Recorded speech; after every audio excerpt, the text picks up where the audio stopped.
A ja sam Lidija Avramovska, imam 55 godini, a multiplex mi je dijagnosticirana pred 27 godini во ремитентно-релапсна форма.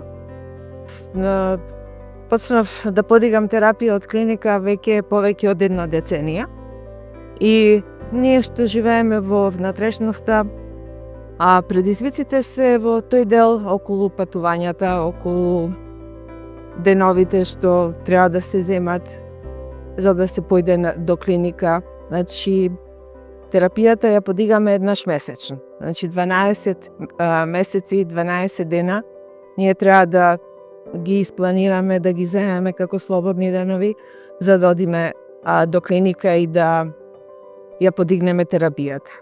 Без разлика дали треба да одиме сами, дали треба да одиме со придружник или треба да оди некој што има полномошно, сепак тоа е обврска што повлекува земање слободен ден, патување.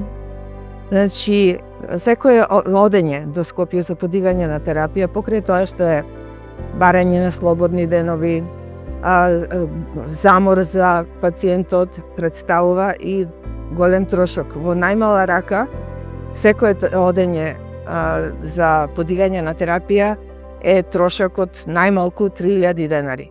Збориме ако оди пациентот сам.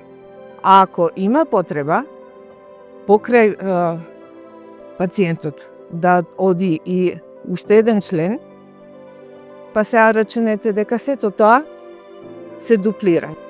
Во секој случај, значи, благодет е терапијата, но уште поголем благодет би било кога таа терапија би била дисперзирана до нашите болници по нашите градови.